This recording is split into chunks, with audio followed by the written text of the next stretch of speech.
The Story of Doctor Dolittle, 1. Puddlebee. Once upon a time, many years ago, when our grandfathers were little children, there was a doctor, and his name was Dolittle. John Dolittle, M.D. M.D. means that he was a proper doctor and knew a whole lot. He lived in a little town called Puddlebee on the Marsh. All the folks, young and old, knew him well by sight.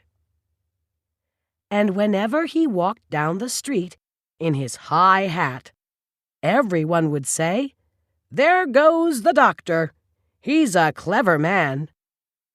And the dogs and the children would all run up and follow behind him. And even the crows that lived in the church tower would caw and nod their heads. The house he lived in, on the edge of the town, was quite small, but his garden was very large, and had a wide lawn, and stone seats, and weeping willows hanging over. His sister, Sarah Dolittle, was housekeeper for him, but the doctor looked after the garden himself. He was very fond of animals, and kept many kinds of pets. Besides the goldfish in the pond at the bottom of his garden, he had rabbits in the pantry, white mice in his piano, a squirrel in the linen closet, and a hedgehog in the cellar. He had a cow with a calf, too, and an old lame horse, 25 years of age, and chickens, and pigeons, and 2 lambs, and many other animals. But his favorite pets were Dab-Dab the duck, Jip the dog, Gub-Gub the baby pig, Polynesia the parrot, and the owl, Too-Too. His sister used to grumble about all these animals, and said they made the house untidy. And one day, when an old lady with rheumatism came to see the doctor, she sat on the hedgehog, who was sleeping on the sofa, and never came to see him any more, but drove every Saturday all the way to Oxenthorpe, another town 10 miles off, to see a different doctor.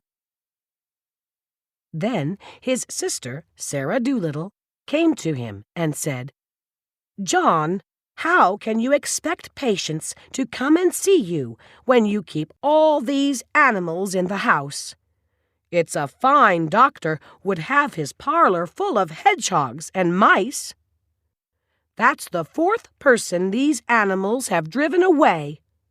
Squire Jenkins and the parson say they wouldn't come near your house again, no matter how ill they are. We are getting poorer every day. If you go on like this, none of the best people will have you for a doctor."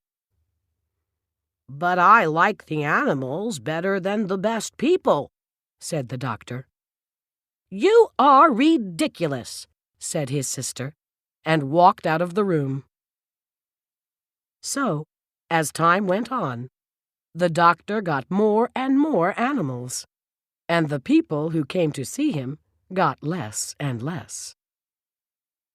Till at last he had no one left except the cat's meat man, who didn't mind any kind of animals. But the cat's meat man wasn't very rich, and he only got sick once a year, at Christmas time, when he used to give the doctor 6 for a bottle of medicine. 6 a year wasn't enough to live on, even in those days long ago. And if the doctor hadn't had some money saved up in his money box, no one knows what would have happened. And he kept on getting still more pets.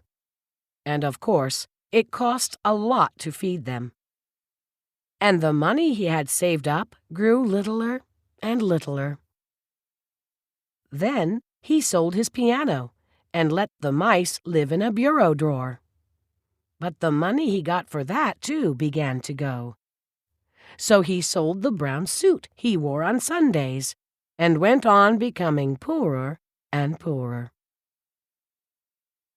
And now, when he walked down the street in his high hat, people would say to one another, "There goes John Dolittle, M.D. There was a time when he was the best-known doctor in the West Country. Look at him now. He doesn't have any money, and his stockings are full of holes."